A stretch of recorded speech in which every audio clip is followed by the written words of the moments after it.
Assalamualaikum warahmatullahi wabarakatuh. Saya Imelda Umrismala dengan NIM 2020 10 11 03 11 441 dari kelas AIK kelas F. Nah, di sini saya akan memaparkan materi mengenai fikih komunikasi dan informasi.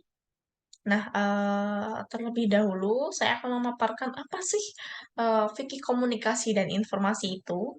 Jadi, fikih komunikasi dan informasi adalah cabang, jadi mereka adalah cabang ilmu fikih yang mempelajari prinsip-prinsip agama Islam dalam konteks komunikasi dan penggunaan informasi. Nah, materi fikih komunikasi dan informasi itu melibatkan aturan-aturan yang memang mengatur bagaimana berkomunikasi dengan baik dan benar, serta penggunaan teknologi informasi dalam Islam.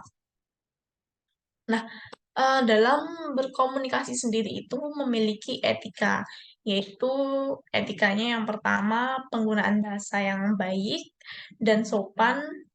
Kemudian yang kedua, larangan bergibah atau menggunjing. Nah, ini nih yang biasanya marak ya di antara kalangan, ya dari kalangan saya sendiri, maksudnya di lingkungan saya sendiri, kayak gibah dan kemudian menebar fitnah itu marak sekali. Jadi ini termasuk dalam etika komunikasi di mana gibah dan menebar fitnah itu tidak diperbolehkan dalam beretika komunikasi. Nah, kemudian etika berdiskusi itu dilarang mendebat. Ya, mendebat itu boleh, tetapi harus mendebat dengan adil dan santun. Kemudian dalam menggunakan media sosial dan berinteraksi secara online itu harus dilakukan secara santun.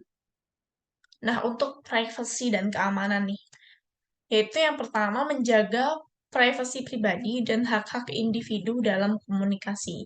Kemudian menghindari penggunaan teknologi informasi untuk kegiatan yang melanggar privasi orang lain.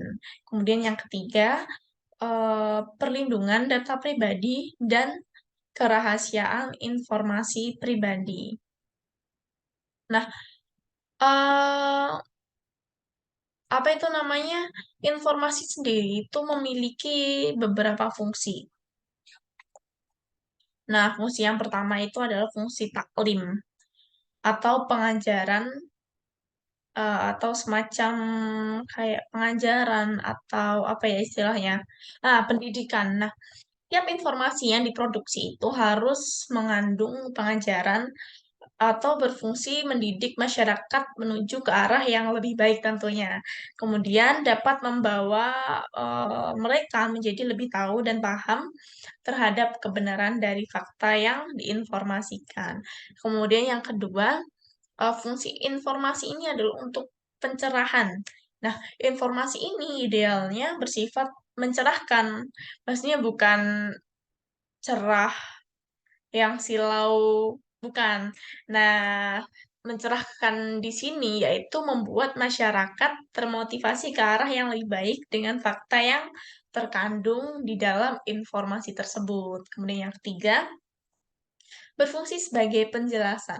Satu informasi idealnya harus dapat menjernihkan kesimpang siuran yang terjadi di tengah masyarakat, baik akibat minimnya sumber fakta, keraguan-raguan, atau berita hoax yang tersebar. Kemudian yang keempat adalah pembaruan. Suatu informasi tidak hanya sekedar menginformasikan sesuatu, akan tetapi juga mengandung spirit pembaruan agar masyarakat memiliki pengetahuan, memiliki apa ya, memiliki wawasan yang luas dan berkemajuan. Kemudian yang ke satu, dua, tiga, empat pembaruan, berarti yang kelima. Yang kelima adalah al-wa'zu atau tau'iyah, yaitu menasihati dan penyadaran. Nah, di sini suatu informasi itu idealnya selalu mengandung apa tadi, nasihat yang senantiasa mengajak manusia untuk terus memperbaiki diri, baik dalam lingkup individu, keluarga, masyarakat, berbangsa, dan bernegara. Nah, yang keenam adalah menguatkan di antara dua hal. Nah, ketika ada dua atau lebih berita yang bertolak belakang satu sama lain, berbenturan nih, suatu informasi itu idealnya harus bisa membenarkan, memvalidasinya begitu. Kemudian yang ketujuh adalah informasi itu sebagai sarana dialog. Nah, dalam Al-Quran misalnya, dikisahkan beberapa dialog dengan Tuhan, dengan para malaikat yang terdapat dalam Quran surat Al-Baqarah eh, ayat sebentar saya lupa, ayat 30 sampai dengan ayat 34. Nah, dan Musa dengan Nabi Israel seperti Quran surat Al-Baqarah ayat 66 sampai 71. Nah, dalam dialog-dialog itu ada transfer dan pertukaran informasi yang terjadi. Nah, itu tadi tujuh manfaat dari informasi. Kemudian untuk komunikasi sendiri dalam Islam itu ada prinsip-prinsip. Nah, yang pertama itu prinsip qaul balik. Nah, apa balik yang berasal dari kata balago, ya, berasal dari kata balago. Nah, oleh para ahli ini dipahami sampainya sesuatu kepada sesuatu yang lain, juga dimaknai dengan cukup. Nah, secara rinci para pakar eh, sastra seperti yang dikutip oleh Quraisy Shihab membuat kriteria-kriteria khusus tentang sesuatu pesan dianggap balik. Antara lain, yang pertama nih, kesesuaian dengan tata bahasa. Kemudian yang kedua, pilihan kosakata tidak dirasakan asing bagi si pendengar. Kemudian yang ketiga, tertampungnya seluruh pesan kalimat yang disampaikan. Kemudian yang keempat, kalimatnya itu tidak bertele-tele, kemudian juga tidak terlalu pendek sehingga pengertiannya menjadi tidak jelas, menjadi kabur. Kemudian yang kelima adalah kesesuaian kandungan dan gaya bahasa dengan lawan bicara. Kemudian ada prinsip Qaul Maisur.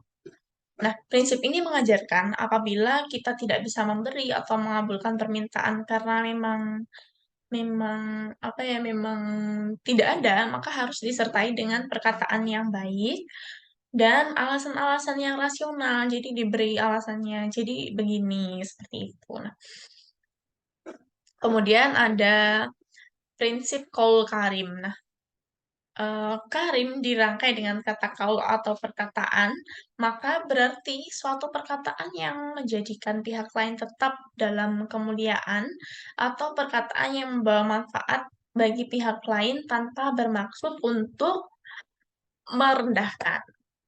Nah, kemudian ada prinsip kaul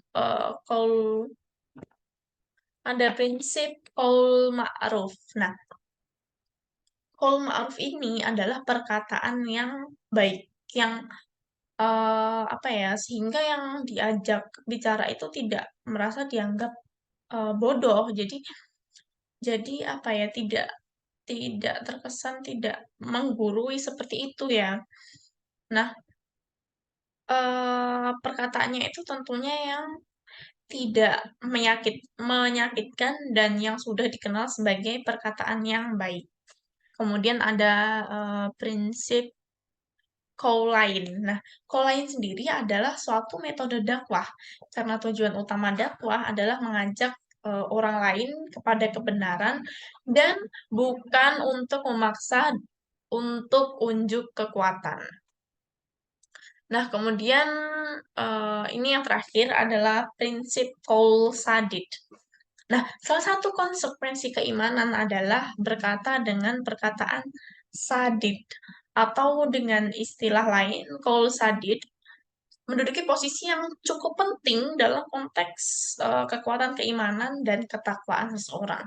Nah, eh, sementara berkaitan dengan qaul sadid, terdapat banyak penafsiran nih, antara lain perkataan yang jujur dan tepat sasaran, perkataan yang lembut dan mengandung pemuliaan bagi pihak lain, pembicara yang tepat sasaran dan logis, perkataan yang tidak menyakitkan pihak lain, perkataan yang memiliki kesesuaian antara yang diucapkan dengan apa yang ada di dalam hatinya. Nah, mungkin itu saja pemaparan saya kali ini mengenai fikih, komunikasi, dan informasi. Kurang lebihnya mohon maaf. Terima kasih. Wassalamualaikum warahmatullahi wabarakatuh.